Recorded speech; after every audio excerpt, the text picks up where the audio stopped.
Saudi coffee. Saudi coffee. نبدأ بالقهوة طبعا. For sure. Yeah. Hail, cardamom, saffron, a little rose water, the kind your grandmother poured without measuring because measuring was for strangers. صح؟ طبعا. For جداً. sure. Yeah. ما في أصلا measuring cups في المطبخ. No, ما في. كله بالفنجان. It's like بالفنجان حق الجبنة كاسات. بالضبط. I've been chasing that smell in a lot of cities. In kitchens I've built, in markets I've wandered through, in the homes of people who left home and carried it with them anyways. Today I'm sitting in Paris, this beautiful place, having a freshly baked klaija with Saudi coffee, which we just had, in a neighborhood full of artists and people who are looking for something they can't quite name. A feeling of connection, belonging, expansion. That is what I feel sitting here today with you, Chef. His name is Abdel Latif Al-Rashudi. He was a surgeon. He left that life on his 30th birthday. Yeah. صح? Yeah. I would love to hear that story. The morning Le Cordon Bleu sent him an offer and he never looked back. He named his bakery LAM. In Arabic, that's the letter LAM, L. A beginning. In French, LAM, is that how it's Lamb. pronounced? Yeah. LAM. The same pronunciation. Same pronunciation. Yeah. Wow. Means soul. Yeah. A word that lives in both languages at once, representing his presence as a proud Saudi, carrying our culinary heritage on the global stage. This is a story about courage, about what happens when you follow what you love, even when no one understands why. Chef, you were a surgeon. You had steady hands, a title, a path. That's already very clear to you. What was actually happening inside you in those years before you let yourself admit that something needed to change? I think it's kind of, maybe it's not the best way to say it, or maybe it's like kind of like it's a strong word, but I was feeling stuck. There was this feeling of stuckness that I know that I was not meant to do this. I was a good student. I was a good doctor, good grades. I graduated with a good GPA. I was really, I thought this is like, okay, this is my life, this is my career, and I didn't think that I have other options. Yeah. But I knew deep down I was stuck. And that's kind of not a nice feeling, It's because you feel like, okay, now you're in this part of your life and you're kind of like, as you said, you have a path and you're like, okay. You've already come so far. Yeah, you did I did 7 years of medical school, 2 years of a master's degree. I started my training and I was like, okay, it's been 12 years that I'm in this field. Yeah. 12 years is not a short time. Abadan. So I was like, okay, am I going to continue doing this? This is something what I want to do, but I felt stuck and kind of gave in to it in a way. And خلاص, this is what I'm supposed to. Was there any family pressure to get into medicine or societal pressure, or why did you choose that path to begin with? There's a lot of different aspects to this question. I think one of the things, my father, Allah yarhamu, when he used to want one of his kids to become a doctor, and he used to call me doctor, like when I was a kid. He passed away when I was like really young, so he used to call me Dr. Latif all the time. So it kind of stuck, like, oh, I want to be a doctor. But then as I went through like high school and like middle school and high school, my mom was seeing like something else. She was like, like doctors are kind of non-social people. And she was like, you can leave it. It's like, she's like, you're a social person. You have managerial skills. Like she could see that. She was like, you are not fit. No, not fit. She didn't say it like that, but she was like, it's not you. But I was like, she knows you more than yeah. But for me, it was like also like, that's a challenge. I will be a doctor. Yeah, I'm like, I will be a doctor. My elder brother went into medicine. And I was like, and we used to be competitive, like really competitive. As brothers who are. was like, 2 boys, and I know it every day. who has better grades? Who's like, I don't know what. Like we were very competitive and these kind of things. Like, so he went to medicine, and I was like, no, I really want to go into medicine for some reason. I don't know what. But also, like when I graduated high school, I applied for Cordon Bleu. Oh, really? In Paris, and I got accepted. Really? But it was the small, like they had the small courses. No, they had this small campus. Okay. It's like now they have a big one in the 15th, but they used to have like a small one, and there was a waiting list. And the 15th, spoken like a true Parisian. Yeah. As if I know where that is. And the 15th neighborhood. I love basically. that. Actually, it's very easy to get around if you just understand. Kind of like New York in that sense. Yeah. You know, الطول والعرض Yeah, you know, like exactly where you are. Yeah. It's like kind of like Yeah. escargot, like goes around. Escargot, لا لا لا يعني next level Parisian. So it's like at this point when, you know, I was like, so I got it, and I was like I was like on the waiting list for 2 years. And my mom and my elder brother, who is kind of like took the role of like being the father figure in the house. He's like eldest brother. And they were like, oh, that's amazing. Do something, because you have 2 years. Yeah. So do something, like do a diploma in like business, like a 2-year diploma.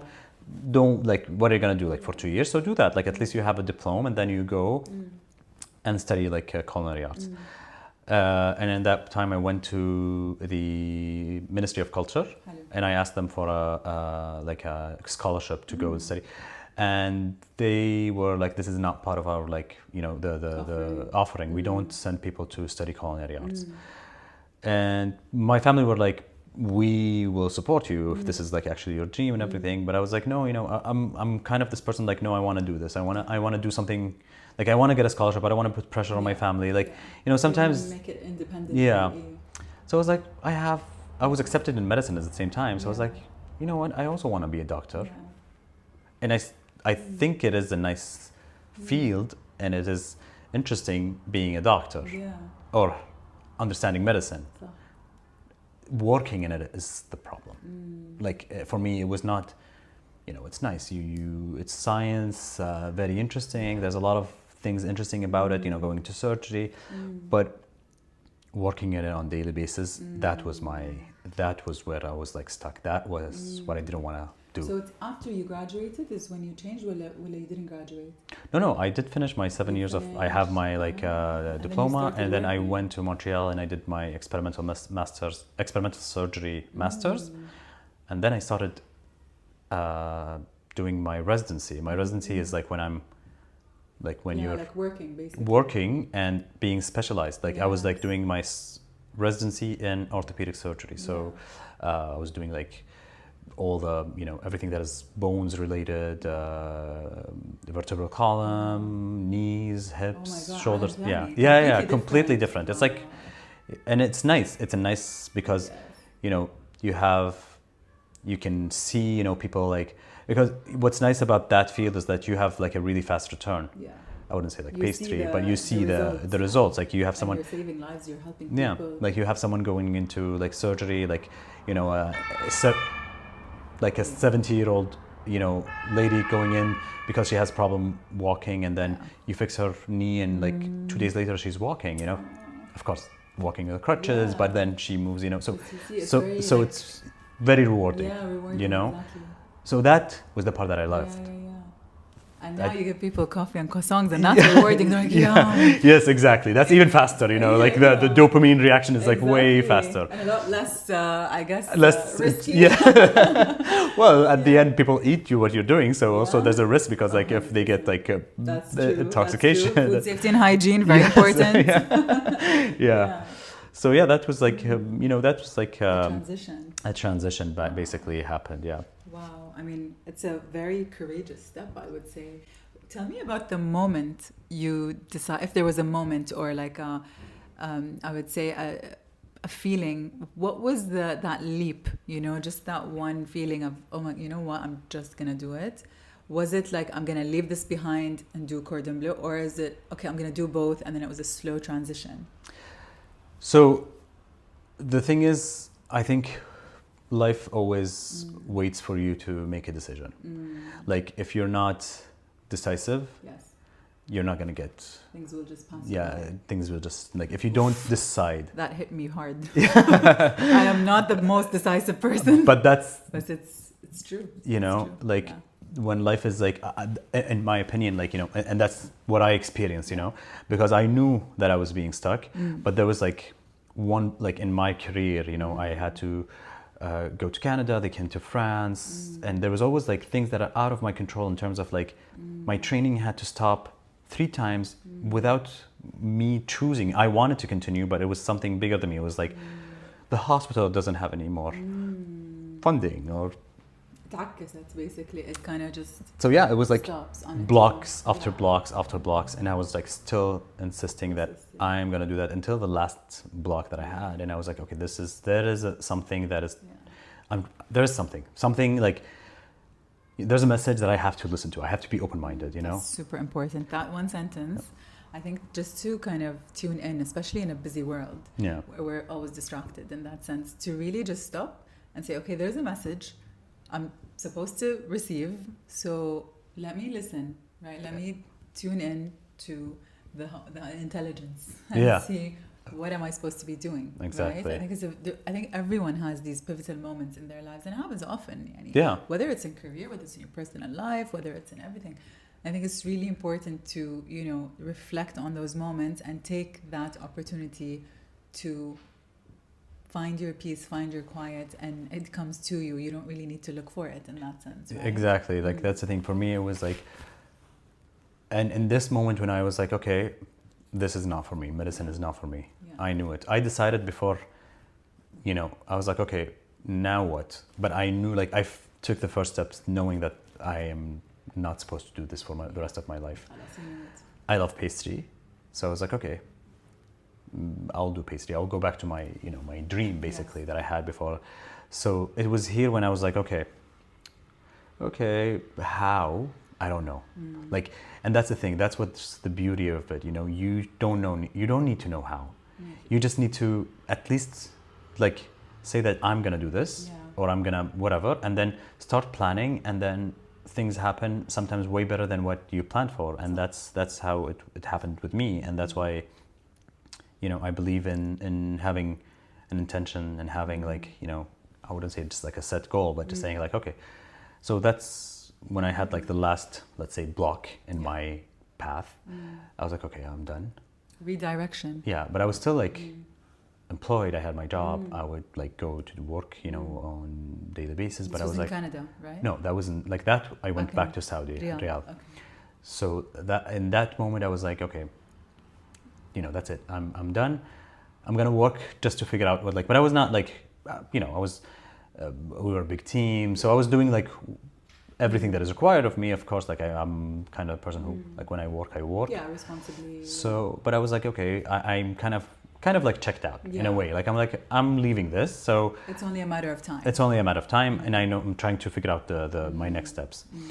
And I decided, and I was like, okay. So I started doing like, it was back in 2018, and there was like this application, like a food delivery kind of application where you would like order from chefs. Like it's not like restaurants. Like you would prepare things at home. Like I don't remember. I don't think it's the chefs. It's like something similar, but that you order from like individual chefs.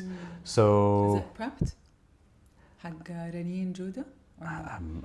It was like 2018. I really don't remember the name. She did hers later. Yeah. Okay. So you order from chefs who make these dishes. Yeah, like you. Yeah, exactly. Yeah. So I started this process. I was like, okay, let me do it. So by the time, you know, they were like, you need to send, like, there's a like the people who organized it, who like did this application. You have to send them your things. They will take photos. They will taste them. They will say that it's going to work or not on their platform.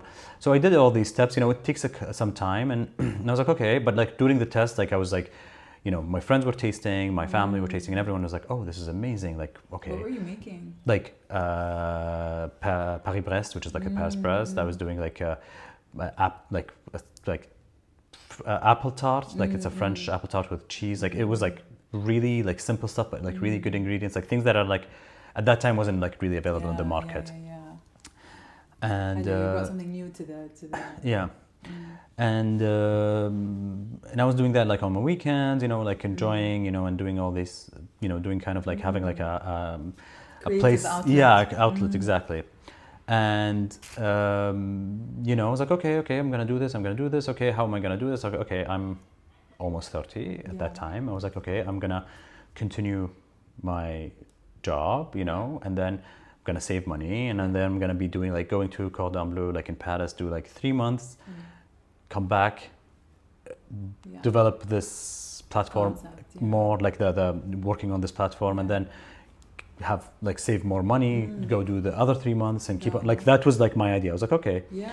And by then, were there scholarships for culinary arts or not yet? No, it was like I'm gonna save money and pay for from myself to do it, and then come back. And grow more. Like I'll do like because you know in Cordon Bleu in Paris it's like divided into 3. So you have basic, intermediary, and like superior. So I was like, I'm gonna do like go do 3 months, come back, pace it out. You know, so and found then the solution. Yeah. So I decided that like this is what I'm gonna do. I'm just gonna wait for my contract with the hospital to finish, and I'm just gonna leave, and that's it. I think there's a really important lesson here is that sometimes if you feel like you can't do something, whether it's for, you know, logistical reasons, like I can't leave home for that long. Like in my case, I had 2 little kids when I did Cordon Bleu, and they were like 3 and 5. So, and I was just going through a divorce. For my personal life was like, it's not the right time, you know. But the opportunity presented itself to go to London to do Cordon Bleu, and I'm like, you know what? I'll just do 3 months, like you exactly. I'll just do 3 months. You know, put my kids in nursery, or maybe, you know, go back and forth, and then after that, if I feel like I want to move or I want to do something more, then we figure it out. And this is a very important lesson, because a lot of times we feel like المشوار طويل, like there's a long road ahead of us. How are we going to get there? How am I going to leave my job? How am I going to leave my family and do this and do that? So I think taking small steps, حبة حبة, taking small steps, and the road, I think it's Jalal ad-Din Rumi, or Gibran Khalil Gibran. I need to get this right. I should know my stuff. But this is, I think it's a مثل by Gibran Khalil Gibran, which is you take a step, ويبان معك الطريق. You take a step and the road will show, will appear. And it's so true. It's like, I always imagine it like there's a ضباب, like there's fog in front of you, right? Because there's a lot happening, and so many options when you think about it. True. There's, you know, the world is abundant with options, but at the same time, choosing a path, sticking to it, getting better at it, and then, you know, pivoting, changing, all of that, if it feels right. So taking that step in both of our cases, I think we have that in common, is that we took a step, found a way to make it work. And, you know, not necessarily knowing if we're going to finish this or not, if it's going to work out or not, you know, but you do what you can now. You set the intention. And I think this whole manifestation mindset of, you know what, it will come to you, تتسهل, when you actually take the step.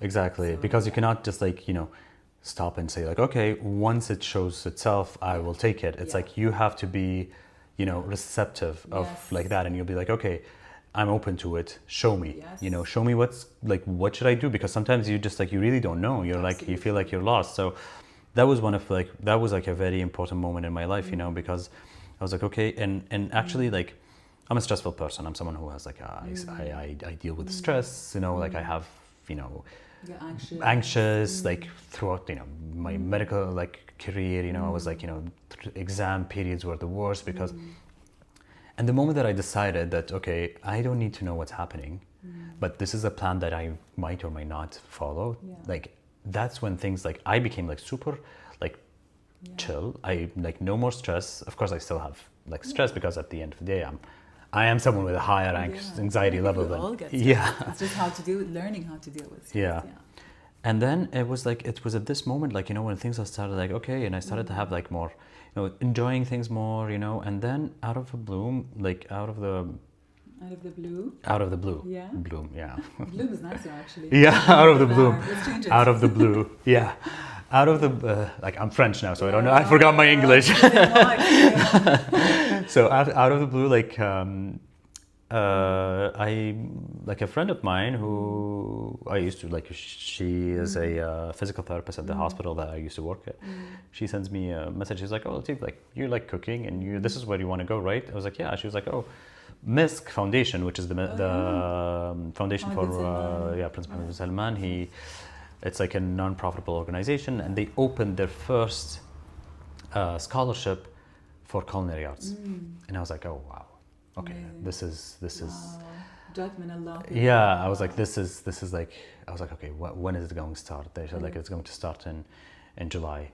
My contract with the hospital ends in October. Oh. So I was like, okay, what am I gonna do? How am I gonna do it? And blah blah blah, and all these things. Things worked out. I was like, okay, I need to like figure out things. I had so many days off that I was like a TA, so I was like, so I was like kind of a teacher assistant, so I had the summer off basically. Okay. No, the summer is off because it's a full vacation. So I was like, okay, all my vacation I'm gonna take it after. I was like trying to like figure out things. I was like, okay, how is that gonna happen? Let me talk to people at MISC. Are they gonna accept me? Are they gonna not accept me? The cutoff age was 29. I was 29 going on 30. I was like, oh my God, like this is like stressful. Can I? And then I was like, okay, this came. Take a step back, do what you have to do, and it's gonna happen. Like it's gonna happen, and it happened. Sorry, and all of this, you were feeling like, I know I want to do this. Like your heart is in it. Well, you were saying, we'll see. Like I'm not sure, but how were you in terms of like your drive? No, I was like, this is it. You saw it. Like clearly. this is. When you know. This is the first step of my journey. Wow. I don't know what my journey is going to be, but I know this is something that I need to do. Wow. I was like, or I need to, so I was like, that's why I was like, and that's when like, something that is for you, you're not stressed because, it opened, like the door opened, and you're like, oh, it's here, it's going to happen. And kind of like, okay, all these things are happening without you actually like fighting or doing them. So you understand like, okay, you need to kind of like relax. You need to kind of let go and just like enjoy the whole like journey, and that's the concept of tawakkul, which we grew up with, basically letting, taking the step, and it's, there's tawakkul, which is what we spoke about as just sitting and saying when it comes to me, but then there's tawakkul, which means to actually take the step and put the intention and ask God for support, basically to guide you, and just go for it, and then things will happen for the best. And exactly. I try to teach my kids this concept, because even if it doesn't happen, so even if you applied to Cordon Bleu and then or for the MISC scholarship and then you didn't get it, you would still be in a place of peace, because you said, okay, you would say, I did my best, and I let go. And the letting go is where the tawakkul is, where the concept of, if it's meant to be, it will be. If it's good for me, it will be. If it's not. And I think our moms and our grandmothers are really good at this, where they say, if you miss a flight or anything like that, and I love this about our culture, you don't sit there and say, oh no, why did you? It's more like khair. It's for the best. Yeah, exactly. Like, and I love that mindset. I know, I love this. I always like, I live by that. Like actually, like if something doesn't happen, I was like, you never know, because like you don't know why these things happen, but it's always like for something, Absolutely. It's like we always say like khira. Like why didn't I go into like why didn't I go into pastry from the start. And like just an example of something that and it's also something that it's important, I think, that anyone that should talk about is about like mental health. And one of the things that actually like kind of helped me understand my anxiety, my stress, these things, actually when I studied psychiatry in medical school.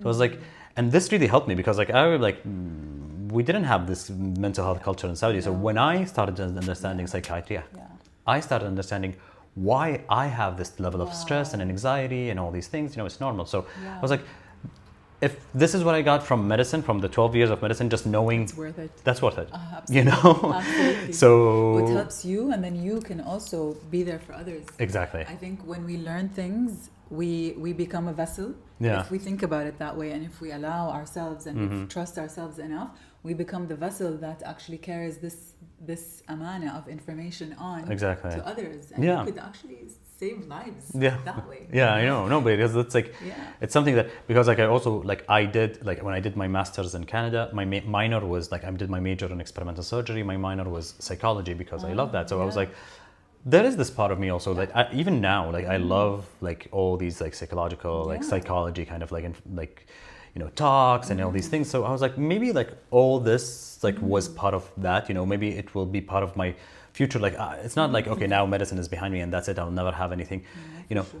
there's always links. There's always going to be links, you I know. love that. Absolutely. And I think we're going forward. multifaceted human beings. We're not meant to be doing one thing. Yeah, you know? exactly. Yeah. You can be doing so many different things, and maybe one can be your kind of revenue stream or your income for now, you know. But then if you outgrow it, and I think, and the reason why, you know, my I don't even call it my company, I call it my life mission, which is Asfar. And I think the word for me, the fact that it's about journeys, and we're here listening to the story of your you know, a part of your life. We're looking into a glimpse of your life and your feelings about it and all of that.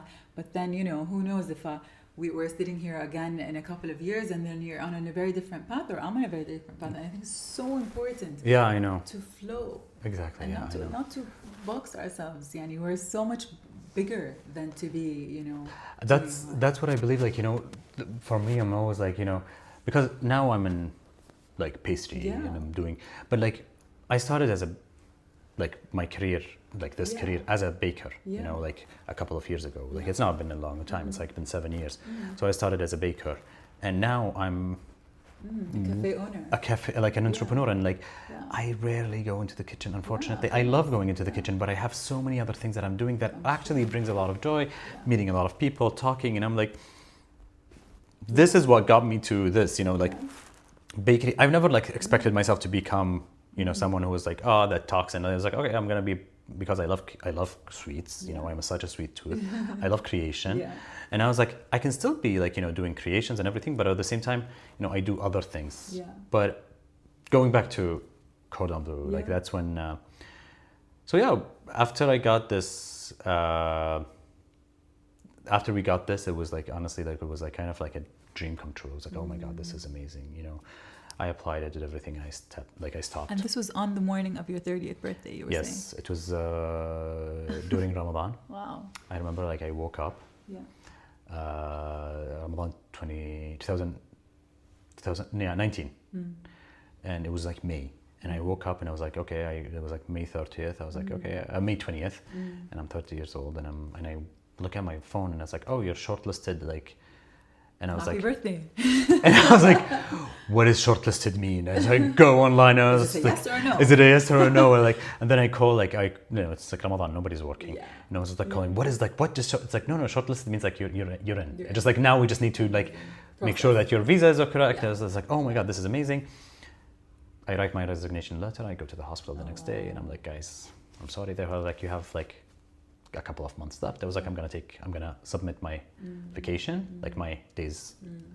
And I just like, Wow. And I was like, this is amazing. And we came to Paris, you know, we were very lucky. Like, you know, honestly, because we were the first 30, you know, students that got that, you know, scholarship. Some people were like just doing it for fun, you know. Some people were like very in love with like pastry and cooking or cuisine. Like it depends. We were like two parts, but we were a big group.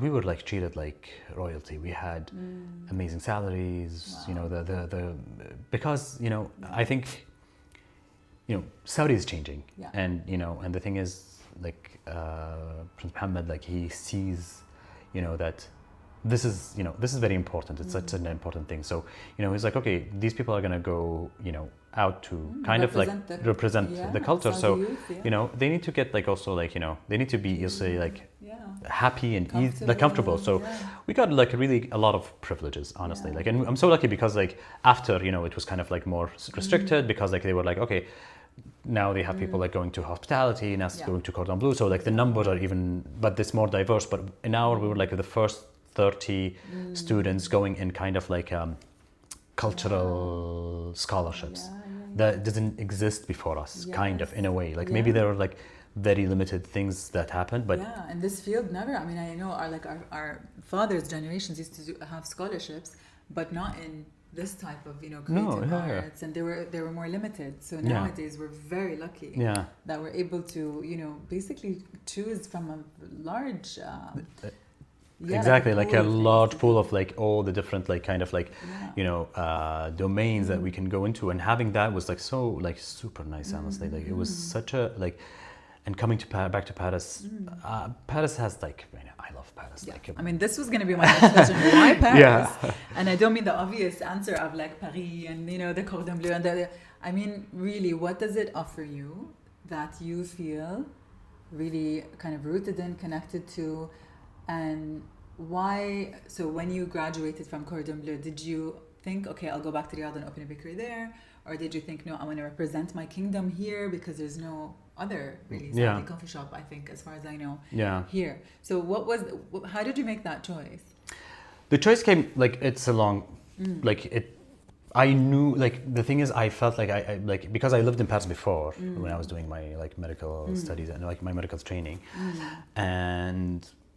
But you know the city. So I know the city, and, like, if I tell you, like, it's kind of like, if I say, like, if I have to choose, like, one word why I love Paris, it's gonna sound like very... The baguettes? No, I wish. The croissants? No. I would say debate. And, like, I love that about the culture. They love to debate. And not debate in terms of, like, debating in terms of, like, debating about, like, a topic. Like, it's a way of life. Like, that's what people don't understand, because, like, everything is, like, up for question. Everything is up for question. I actually never saw Paris in that light before, ever. You know, like, people love to talk about things, and I love to talk, obviously. And people love to talk about things and debate about things, and things are interesting. The culture is interesting. It's not about going to, like, walking on the Seine and, like, having a good meal. Like, that's also a very big part, like, the culture. But, like, one of the things is, it's like, that gets you into it. You start understanding, like, the French culture, and what is nice about it is, like, maybe it's not suited for everyone, but I am such a, like, hard-headed person, and I love to understand why and talk about things and have everything up on the table and talking about these different topics. So that, put me into, especially coming from Saudi. Yeah. We're a very different, we're more of, like, and I love it. Yeah. I love being, like, proper, Messiah, just, like, all these kind of things that you just, like, socially sensitive. They don't have that here. So I'm not saying that you can, like, so having both kind of, like, really is, like, such a nice, like, it's, like, very different. So kind of, like, adding these two together makes you, like, someone, like, really makes you, like, it adds, like, to your skill set. Exactly. In that sense. I love that. Yeah. I never saw it in that way, and I think it resonates with me as well. Living in London now, it's the same, but I would say in London it's more, I love the cultural exchange. I love the fact that in every room there's people from all over the world. So I get to say, oh, but in Saudi we do it this way, and they say, oh, but in Nigeria or Germany or Switzerland or anywhere we do it that way. So for me, I love that cultural exchange. So curiosity is, I guess, the common denominator in that sense. Yeah. For you to be living here and having that curiosity and that debate with others, it's very, like, intellectually stimulating. Exactly. Yeah. And you carry your identity with you, but then you also allow your identity to merge and to grow, and this is what life is all about, right? You're, like, you're constantly evolving and growing, and that makes you who you are today. And that shows in your pastries, which is my next question. In your pastries. So, I mean, my question is, you walked into one of the world's most intimidating food cities and said, I'm going to put klaija in the window display and I'm going to make Saudi coffee. I mean, how sure or unsure were you that people would come in to buy this foreign product when they could go to any boulangerie and buy a baguette or a flaky croissant? How did you feel when you opened that door, when you unlocked that? I understand before that, okay, the curiosity, excitement, let me do this. But then, was there a fear? Is there still a fear? And how did you overcome that? Or are you still overcoming that? Give us the raw feelings. Yeah. There are two different answers.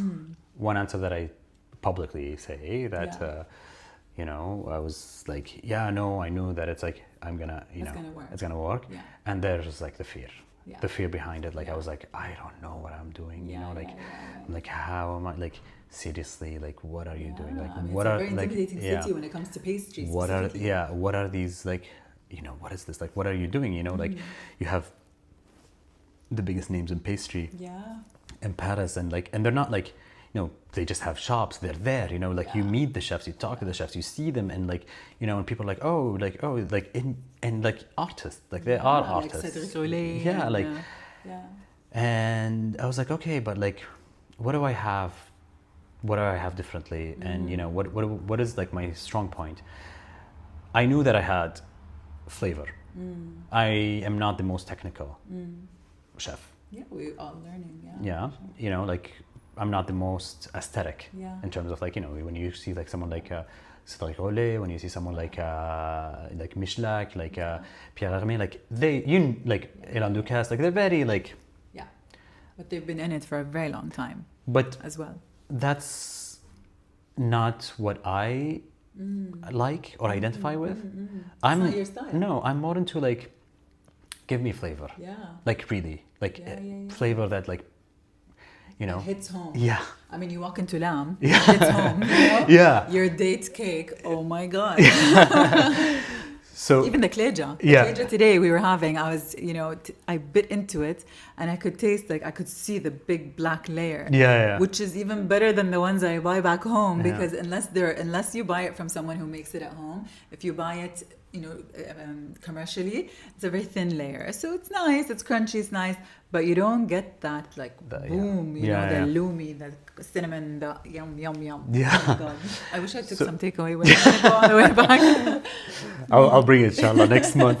But yeah, that's one of the things. It's like at the beginning I was like, I knew that I had flavor, like I knew that I had the taste, like the taste buds, my taste buds, like I can, I think like people like you have like every, like they say, like there's like different kind of like in French they say voyant, like which is like a clairvoyant, audiovoyant, like someone who is like clairvoyant is like someone who can see differently, like different learning styles, and or also different like styles. you have different like sensories, like you have like, so I feel like my sense of taste is kind of more amplified than other senses, and maybe other than other people, I don't know, but like because I can really, and I did a test, and like maybe we can do it. It's like you close your eyes and you hear like a full like on scenario, and then it like the scenario has different elements like sound, vision, smell, and taste. And when I was like doing that test, they were talking about like I felt like I was tasting the thing that was like they were talking about like a gelato, like a lemon gelato, and I started like salivating. Yeah. Wow. So I was like, oh, like, and I know that I have like I can really good heightened sense of taste. So I was like, oh, I have this as. Yeah. It took me some time to get validated on that. Yeah.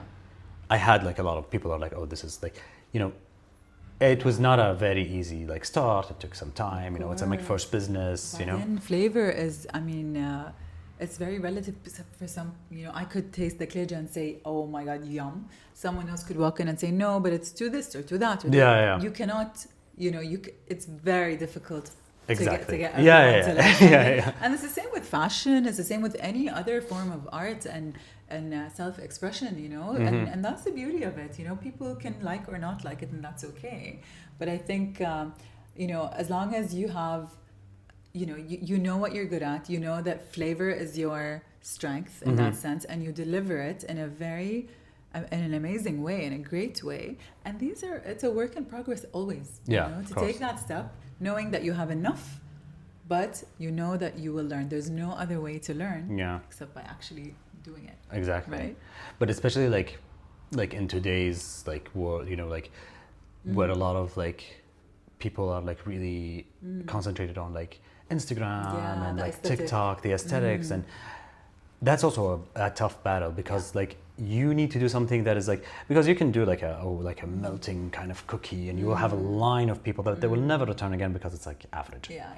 So and it's just TikTok. So yeah, exactly. So now you have like, these like amazingly beautiful pastries that people are like take photos of, like that you really like regret even eating because they look like a piece of art. And so trying to have like, you cannot just do one thing. You have to add other things to it.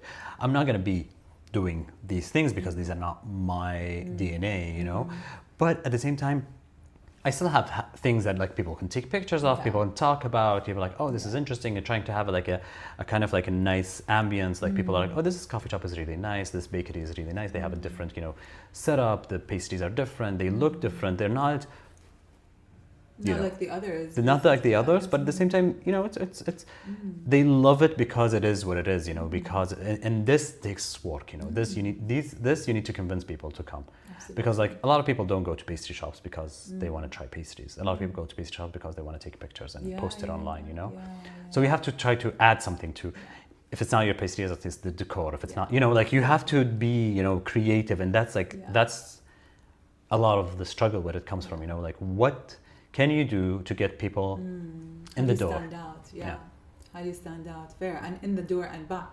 Exactly. How do you build that brand loyalty in that sense and keep them coming back? And I think, from what I've seen so far in Paris, to come to LAM and to have Saudi coffee, even if I wasn't Saudi, like for me today, I loved seeing that gentleman walk through the door and say, he looked at them, he's like, flat white cappuccino, and then he's like, what is Saudi coffee? Yeah. And I'm like, it's so nice. It's so nice to hear, because it's like it's like you're literally carrying the culture in the most soft and culturally, I don't know. It's just like it's such a soft way to carry our culture. Yeah. And, the cups that you have and all of that, and the Muhammad Abdu posters, and it's just these little things that I think even if I wasn't Saudi, and if I was walking into a place, I would be like, interesting. What is this place? Which country is this? And then you start to build that curiosity and that debate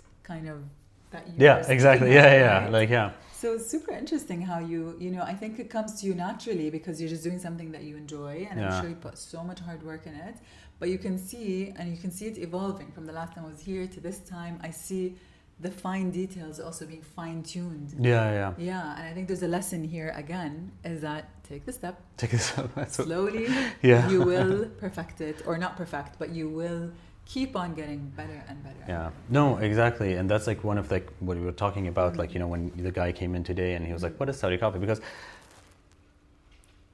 we live in a world like, certain cultures or certain are considered like exotic. Yeah.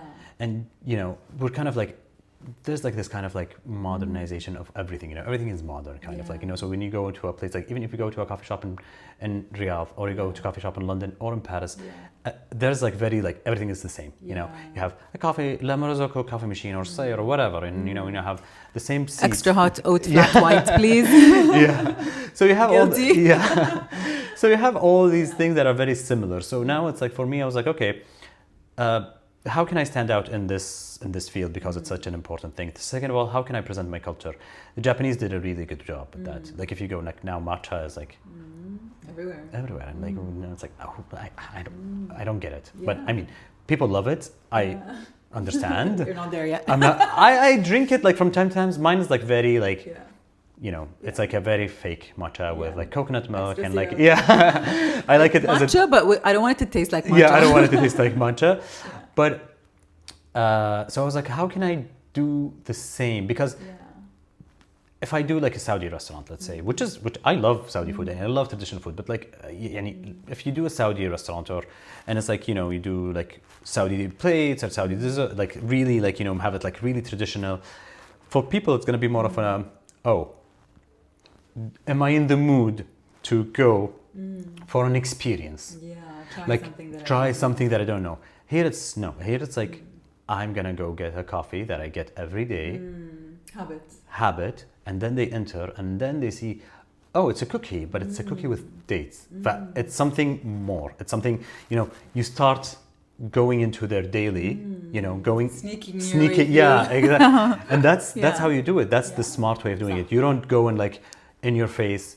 This is like the culture that you never heard of. Here you have it in the middle of Paris. We have which is I don't mind, but that's not the way you make. Maybe after like, I don't know, maybe after like 5, 6, 7 restaurants in Paris, and then you can have like, oh, this is the traditional one, so people are like, oh no, I'm gonna go to get like eat kapsa in that place because it has the most like, the best one from the 7. The best one from the 7. It has the traditional jalsa ardiya, like the floor dining, that's how you do it. You don't go like from the beginning, you know, bring a culture that nobody actually knows about, and just like be like, hey, listen, this is my culture, accept it. That's you have to like sneak it in, you know. I think creating that relatability is important, even in conversation, and that's why this podcast is in English. Although we're both Saudi, we're both Arab, but I think creating the relatability. So when we're speaking on a global stage, or when you have a cafe in a global, in an international space, it's important to be able to create that bridge first. Exactly. And how do you do that? Through this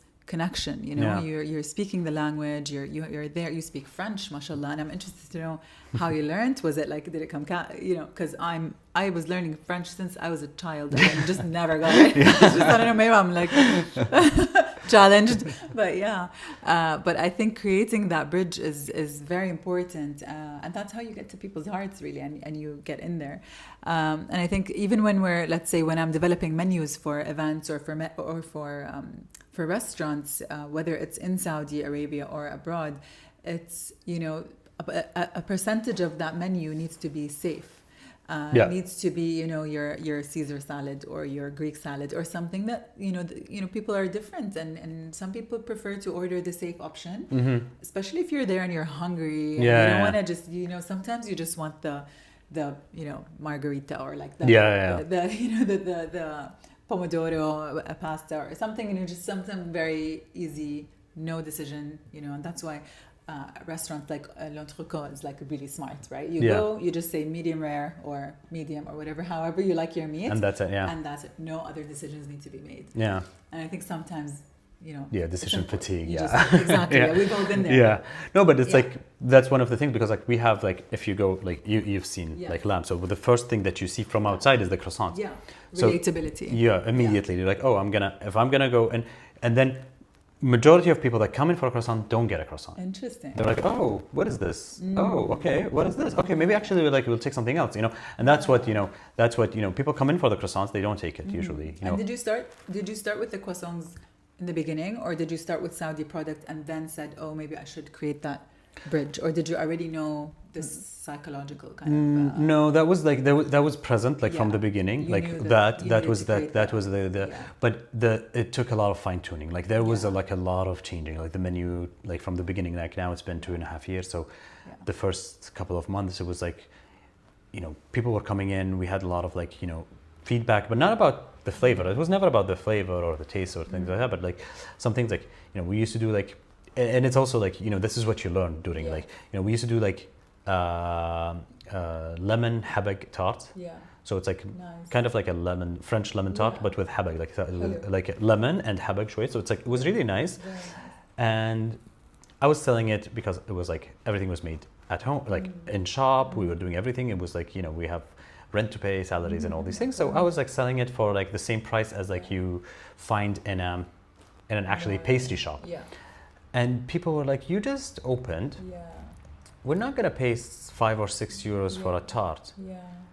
We can go to the bakery that is just around the corner that get their like pastries that are frozen, because a lot of, they have like, in Paris this exists, you have like the, bakeries, they do their breads, but like croissants, and also like they do their croissants that are frozen, their pastries are frozen. There's like big, companies that are like do all these things, and they have it like in display. They're like, it's a lemon tart at the end of the day. Yeah, there is a twist to it, but we're not gonna pay 5 or 6 euros to it. They might try it once and then just not. And they're like, no, we're not gonna do that. But then I do cookie with like halva, with halwa tahiniya, and I sell it for 4 euros, and people are like, yeah, nobody does that.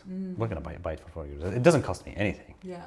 Like it costs less, but because people like, here you have to understand, like, so they were like, who are you to sell a tart for 5 or 6 euros? You're not a known chef yet. Interesting. So they're like, we're not gonna buy that from you. We're gonna go to like the known chef, even though maybe mine is better.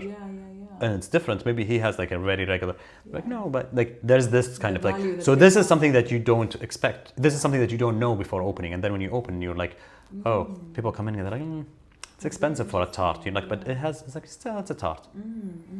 Do a cake that is way less expensive to make. Like the food cost is way less. You have a bigger margin, but nobody else sells cakes. Like, I mean, like pound cakes. In the area, That's really interesting, because like, you know, I wouldn't have thought of that either before. Yeah. I'd be like, you know, these are my costs and this is what I'm doing. But actually, you know, people come in with a specific expectation, whether Yeah. it's about the price or the display or the flavor, all of that. And, you know, it's really interesting to have, it's really important to have that flexibility and open mindset to learn as you go Yeah. and keep pivoting until you reach that sweet spot where, Yeah. okay, we're good, you know, we're doing Yeah. well. And then you have maybe your special items that Yeah. flavor of the month or something like that. That's more of a star item that happens. Yeah. And because like there was like this like chef who did, honestly, he was like, he did an amazing job. He did like, he opened this donut shop, but it was like a gourmet donut. So it's like Nice. donuts, like you would go in, it's like you're like in a jewelry shop, you know, like every donut is like displayed with a light on top of it. Wow. They would put it in a special box. The donuts were amazing, very well done and everything. Yummy. They were expensive because of the work that he put into it. The flavors were really like really nice. And It's because like he an was, experience. yeah, but because he was not known, people are like, we're not, you know, buying from him. They were like, this is too expensive, not for what it is, because they don't care for what it is. They're like, there is also this kind of like name, you know. So if you have a name, It's like a brand. Yeah. I mean, like in fashion, right? Yeah, Like it's a exactly. brand. I mean, Yeah. Prada could have a simple black bag, you know, and Yeah. another place could, and it could be 100 times as much Yeah. as, you know, it's all back to psychology. Yeah. Right? It's an interesting, and that's yeah. and that's why that's became for me like it's important to build the brand and build the name, you know. That's why I'm very like attached to it, and I'm like, okay, this is like, now let's now I started working on, okay, it's not just about, you know, the brand has to have its own identity. So then you can, you know, really be Yeah. present, you know, on this big stage, you know, with Yeah, like you earn yeah, it in that sense. exactly. Yeah. And people will actually accept. They were like, oh, he did. And in a way, you're building trust between the brand and the clients. Yeah. You know, you're building credibility. With time, people start to hear about, okay, this, you know, Lamb has great products, creative, but also like respecting our culture in that sense, or like relatability with our culture, introducing something new, high quality, and interesting. Yeah. Yeah. So Saudi Arabia, we'll talk about the bigger picture now. Yeah. So zooming out. Saudi Arabia is changing very fast, as we know. Restaurants, chefs, a whole new creative class emerging. Do you feel like you're part of that, or do you feel like you're watching it from Paris? I feel like I'm inside. Like even if I'm from Paris, that doesn't mean that I'm, you know, I'm always. I feel like I'm very in it. Connected. You know, very Yeah. connected. I'm really in it. I really you know understand it. I'm in a. I don't understand the market because I'm not present there, but I understand the whole like movement, and I'm. Actually, it's like super interesting to be part of this movement and kind of be like one of the people, like, you know, I wouldn't say like, you know, but one of the people that is like visible in this movement. You know, it is interesting because, you know, we're not a lot, you know, like yes, there are chefs, but we're not a lot, you know. We're just like, you know, Especially the ones abroad. I mean, it's a very different. also There's a lot. There's a couple that are in Saudi. They're doing amazing. You know, working hard. And I think being a chef, I mean, like we said before about these famous names, these are people who spent many years in the kitchens, in the grind, you know, until they built their name. And I think, you know, for us, you know, doing cordon bleu, and then in the middle, and then as soon as we're done, or like in the same time, it became like super supported and celebrated. And we're like, what? Really? Am I? Do I? This project came to me? What? You know? There's a bit of imposter syndrome. I don't know if you feel that. oh yeah, So? yeah. I have that too. Sometimes I'm like, but am I actually like, am I good enough? Yeah. For this, you know? And especially like you said, the technical skills, operational skills, these are things that you learn with time. Even if you learn that you study them every time you have an event, every time a client walks in, every time you learn something, you learn, oops, maybe I shouldn't do this next time. Maybe I should do more of that next time. People love this. Like for me, storytelling, I knew that, you know, I saw that when the first time I was asked to speak at one of the dinners was, you know, that moment when I'm like, but can I do public speaking? I don't know. Yeah. Like I used to do this in university, just like in front of my classmates. Yeah. But can I actually, you know, hold a mic and walk after being in the kitchen and walk through people, and sometimes very, you know, prominent people, and I'm just telling the story of my ingredients and how this happened, and, you know, as if I'm just telling a story.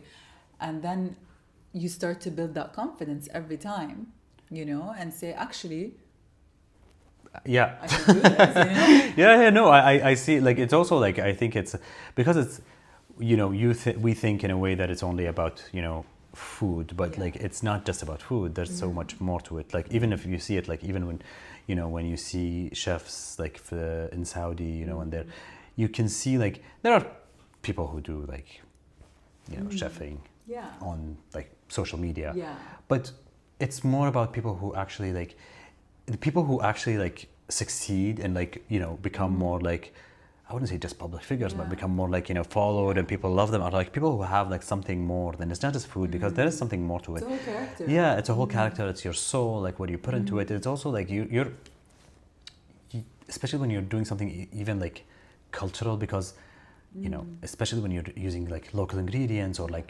techniques or whatever, you're like transmitting generations and generations and generations of culture. And it is like it's not, you're not just like, oh, I'm gonna do this, because you are doing something that is like very important and very important for like the development of who we are as human beings. It's like one of the it's what like civilizations were created by different food, cooking techniques. Absolutely. And merged. يعني me being from Jeddah, Mecca and Medina are obviously people have been coming from the beginning of Islam for pilgrimage and for Umrah and Hajj, and so when they come from the whole Islamic world, they bring their spices, they bring their recipes, and then that gets passed on and morphs and changes. So like the cuisine in the whole Hijaz region is mantu, yaghmush is very like Indonesian, Ruz Bukhari and all of that, and so it's super interesting as well, because living in London and coming here, and people always ask what is Saudi cuisine. Exactly. Most people don't know. Most people, and sometimes Saudis don't know what the cuisine is in another region, because it's such a large country and rich in culture. True. That we can actually not know what's Asiri cuisine. Exactly. What's the difference between Sharqiyya and Khabar and Sharqiyya and Jeddah, and there's a very big difference. I mean, we have the Gulf, and we have the Red Sea, and we have the deserts, and we have the mountains, and it's such a vast land that naturally will have different crops, will have different interests and taste buds, and all of that. And the same dish can be different in one place and another. Exactly, and an influence from like different, because like I'm sure this is something that I just knew, like I learned last summer about like tapioca, like sago pearls. So immediately when I said it, I was like, oh, okay, and they were like, oh, it's so I heard about sagodana, which is like a Hijazi dessert, and I was like, oh, interesting, and and I was like, okay, once I learned, I was like, I heard the name sagodana, I looked it up, it's tapioca pearls, and I was like, oh, okay, so obviously it's going to be in Hijaz. But then I also realized that it exists also in like Hassa. I didn't know that. And they use it because actually from the like Southeast Asian population that goes for like Oman and the Khalij, they brought the same ingredients, so they do it. It's completely like two different things. Like in Jeddah or like I don't know which Hijaz area. It's like you keep it. It's like it's like a what is it called, like a pudding. Like a pudding. Like it stays like pearly. It stays like. But in Al-Hassa or like Al-Qatif, like they do it. They actually cook it until it kind of like bursts, and it becomes like kind of like very like and it's very different, and it's called like sago, like saffron sago. So even like it's kind of like it's very similar to like halawa Bahraini, like your things, but it's sago. So it's like I was like, oh, I immediately when I heard about it, I was like, it's Hijazi, because I know all the Hajj and kida. But then I was like, oh, actually, it's also there. I didn't know that. When I was doing a menu, I was doing like a typical Saudi menu for the UNESCO last year. So that's when I learned about it. They sent me a menu. He says it very casually for the UNESCO. No, it was for the Saudi like culinary commission. They were doing. So they sent us like the menu, and I was like, what are these dishes? I was like, what? I mean, Hayat al-Tahi, the Culinary Arts Commissioner, doing amazing work with research. I find it, sometimes I ask for these documents, and you can find them on the website as well. you get documents of dishes that I didn't know were from certain regions, you know, and it's so fascinating. Obviously, they're doing all the research, and it's documented in a very clear way, as well as the ingredients, you know, to know what we have when we have is super interesting. To, you know, it's a blessing to be able to get these resources and then use them in our, you know, in our creative careers. You know, infuse them in our menus and know that they're backed by, you know, we can proudly say and confidently say, this is, you know, a Saudi dish. And nobody can say otherwise. Yeah, you know? true. No, it's I feel very I feel like we're really lucky to be at this time. You know, I think before and after is different in its own way. You know, before it's like you're the first, you're the trailblazers, and now it's like where we have the support, so it's not as hard, I think, as it would have been if we didn't have the support. And then later on, it's going to be more like, okay, you have to kind of fight for it. You know, there's going to be a lot of competition. Yes, there's going to be a lot of like, you know, people are going to be like, okay, another chef. You know, not another chef, but in a way, and they're like, okay, what makes you different? You know, I think that gives us the responsibility, inshallah, to, you know, work on ourselves enough to be able to mentor, help, you know, later when we're old and gray. So what are your dreams for LAM and for yourself as a chef? Do you want to eventually bring it to Saudi? What does that version of the story look like to you? And what kind of fears and limiting beliefs come up to you when you think about the future? Okay, there's, of course, I wanna have it in Saudi. Yes. But not in the same way. Like I want it to be LAM. Like the name, I really like. It's really close to me. You can tell you have a soul connection to it. I want to have it in Saudi, but I want it to be like. I have an idea of it in Saudi, but I don't know like how to like. But more of a full-on like restaurant, bakery, like everything. One like a full culinary experience that is all gonna be like. It's not gonna be like. It's gonna be like a place that you go to have good food. You know, it's like, you know, a restaurant where you go for lunch and stay for like 3 hours. You know, and like go for dinner. And it's like I want it to be like kind of like a yeah, but like kind of like a house. You know, with a garden. You know, I want to have like, you know, a farm, like kind of like a farm, or doing like, you know, a farm to table. Like maybe. We'll see how to do it, but I want it to be something, you know, not very gastronomical, but more of like, you know, it's like you went going to a farm, you know, but it's good food. Like it's good food, but it's like also like a house. It's not, I don't want it to be like very traditional. I want it to be like something that everyone can go to every day, and they're like, okay, what are we gonna go to? Like, oh, this is a restaurant. And it's like the menu changes, but also you have the bakery where you have like the bakery is open, people can come and like smell, you know, have the bread, and I, you know, would love to bring back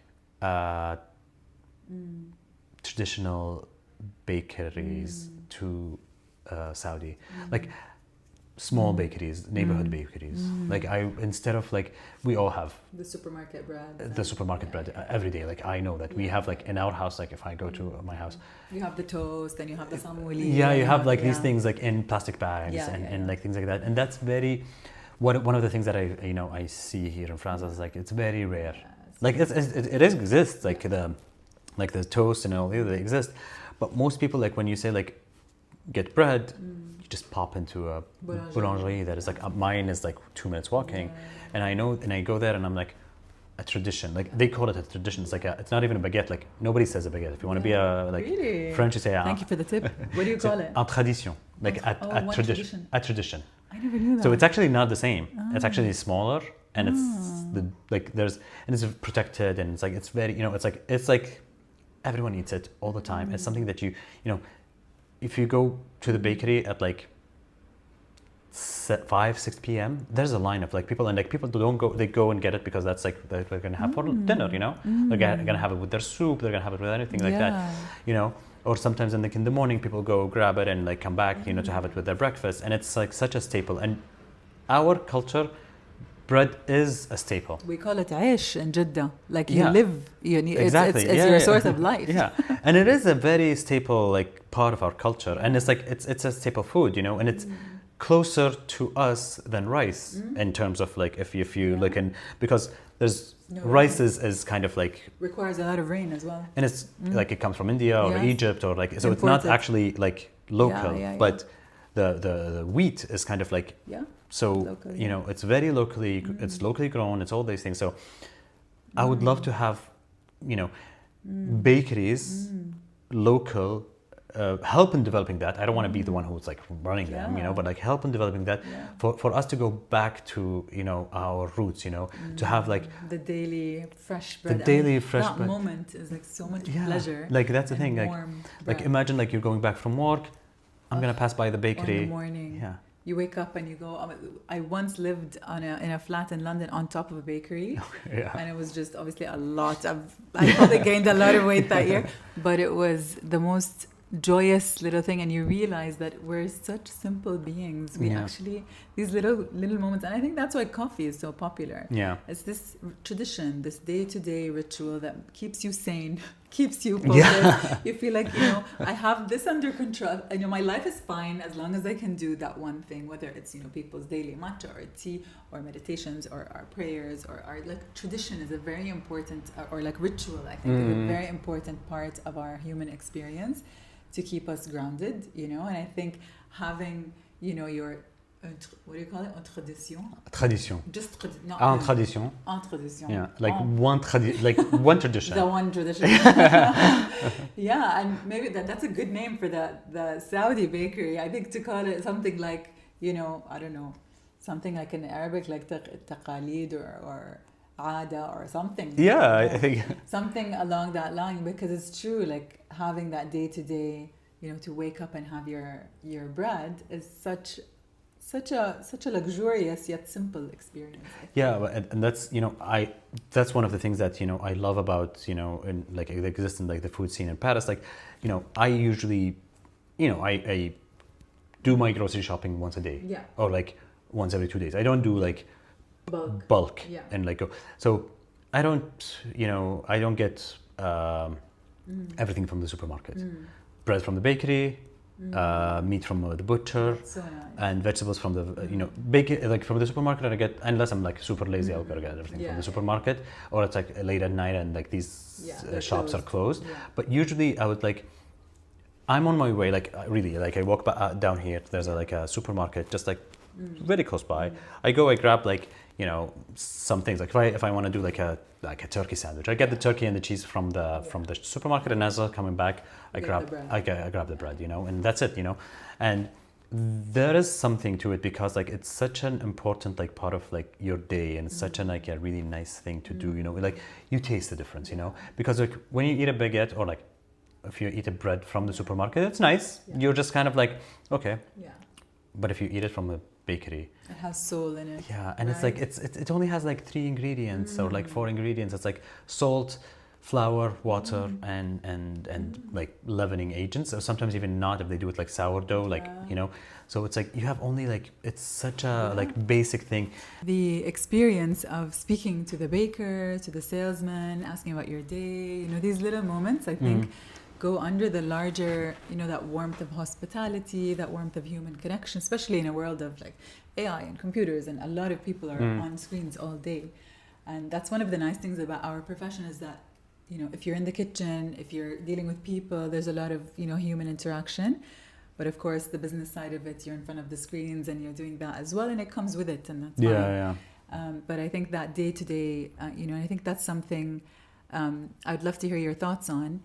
Do you think in a world of, you know, this constant kind of the technological advancements and the AI replacing a lot of jobs, do you see any threat to our industry, or to, you know, the pastry, I guess the cafe experience or the restaurant experience? Do you see any threat when it comes to AI and technology, or do you think it could have a supportive role?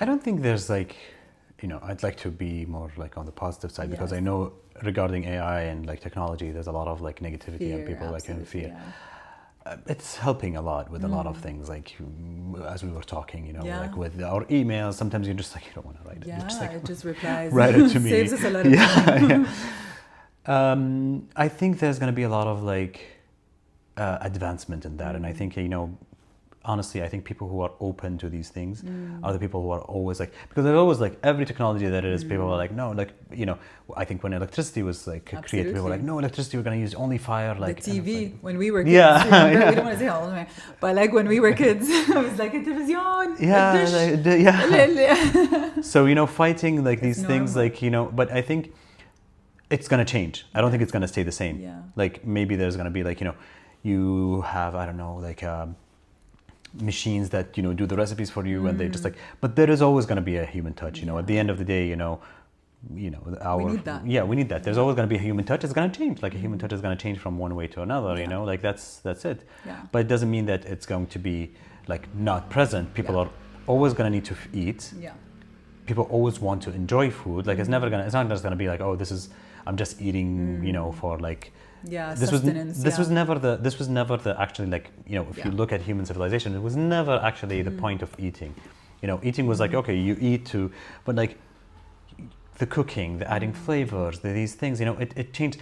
And especially, yeah, and also especially like as a pastry chef, I'm a non-essential like part of like the pyramid. The French would argue that it's essential. It is like, it is more of like, it's but not. You can survive, I guess. You can survive fruits on like fruits and vegetables. Like you don't have to have a freshly baked croissant. Yeah, exactly. You don't need these things. So, you know, you can just be like, you know, you can just be like very, you know, have like proteins and like chicken and whatever. And like, no, you don't need to have all these like, you know, sweets. Delicacies. But these are things like, you know, so that's like, you know, that's something that is, I don't think it like going can out. Be replaced. I know, I don't think it can be replaced. No, I agree. I think it's important to keep a mindset of, you know, welcoming the technology, but being very aware of its dangers as well on a personal level, not on our careers only, but also on like, you know, all of what comes with it, like anything else, you know, and just everything in moderation. Yeah, for sure. Yeah. So, I mean, this was such an enjoyable conversation. We could really sit here for a very long time and talk about, especially about pastry. But I think I would really love to, you know, wrap up with a question about your younger self. I mean, we spoke about psychology, and it's something that I have a large interest in as well. And I think, you know, sometimes we're just, you know, going through life without really pausing and reflecting on, you know, the little person inside of us, our younger self. And, you know, my question to you is, if your younger self walked into LAM today, how would he feel? I think he'd be very surprised. Like, what? What happened? How?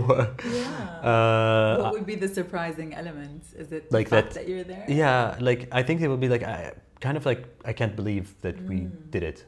Yeah. You know, regardless of what's the outcome. Yeah. Because like I kind of like reached to a point of like, I don't care what's going to happen. Yeah. I just care that I did it. You know, I opened my shop. I opened my thing. So I think that would be like, oh wow, like you overcome your fears. You opened, like in Paris, like they will be like very shocked. You know, they're gonna be very critical as well, because I was like such an annoying teenager. But but they will be like, oh, you know, very happy, very proud. You know, it's gonna be safe. Feel safe. I think I feel safe. Like, oh, that's beautiful. Yeah. And in one word, maybe in Arabic, if you like, what one word describes what this experience has taught you? Sabr. Ooh. Wow, patience. Patience. That's a big one. Yeah. I still, until now, I always tell myself like, okay, stop. I love to control everything. Yeah. And you know, sometimes I'm like, why are they not answering? Like if I'm working with like whatever. I'm like, suppliers or something. Whatever. And I'm like, when I have an event and they're like, you know, they're not replying to me as fast as I want, because I want to organize things, you know. And I'm like, okay, asbr. And do you think the actual pastry, because I know, like for me, pastry is very difficult, and I do cuisine, and so for me, pastry is difficult because of the element of patience. Things have to be done, and precision. Things have to be done in such a precise and such, you know, such an exact way. Sure. If the even if the like the type of flour is different, or like the humidity, or right, I mean, you know best, things can just kill everything. You know? Yeah. And so, do you think it's that is the process of pastry what taught you Is that what taught you patience in that way? Or is it the process of opening the shop and dealing with all of it? Or is it all of it? Like, what elements do you feel you're like, oh my God, like pastry kind of like taught me, because like I felt that like when I was like doing, sometimes I would like be doing something and I would like, I want to go faster. Like, you know, it's like we're doing, I don't know, like custard, and you know, like when you're doing custard, you have to be on low heat and you have to go like, and sometimes I would like just like up the heat, you know, and it's like it will burn, and I have to restart from the beginning. Wow, it and really I was like, teaches you. Okay.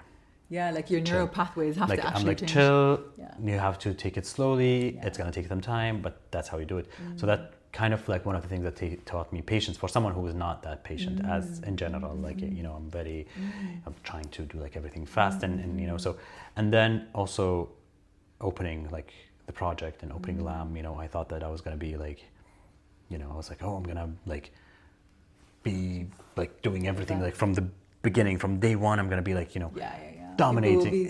People will be lining up. I'm gonna be dominating it, and then I was like, okay, this is not reality. The reality is that there's a lot of work that goes into it. There's a lot of patience. You need to have to, you know, wait, and there's a lot of waiting. You know, there's a lot of like, okay, you know, how to do these things. Everything takes time. You know, so. Both of them together are like a very good combination for me personally, because I am such a, you know, I'm very fiery, you know, but so that's why I feel like, okay. But I think that fiery part is what makes things happen at the end of the day. This is that part of you that wants, you know, it's the balance, finding that balance of, you know, perseverance, and, you know, you have this goal and you did it. If you were like, it's okay, that's fine, inshallah. Probably wouldn't be where you are today. Yeah, no, true. But like also like I have like one of my friends who was like very, you know, he was telling me, he was like, you're very fiery. Whenever you feel overwhelmed, things like that, have a swim. A swim. Yeah, like go like into, there's no beach like in Paris, but like go to a swimming pool. Yeah. You know, and like swim, because it kind of like calms you down. Absolutely. And I realized that that's true. Like, you know, it's like every time, because I feel like, you know, and like when I go into the water, I'm like, and things like kind of like. And I kind of like started, okay, things are flowing, water is flowy, I need to be flowy, I need to like be like patience. Water. So the more awareness you have, and the, I guess, higher levels of consciousness, you start to learn how to live within, you know, with the tools that you have, and sharpen them rather than want, you know, other things. You're like, you know what, this is who I am. You start to get more comfortable with who you are, and you start to, you know, fine tune those skills. So for you know that you're fiery, you know that you're this.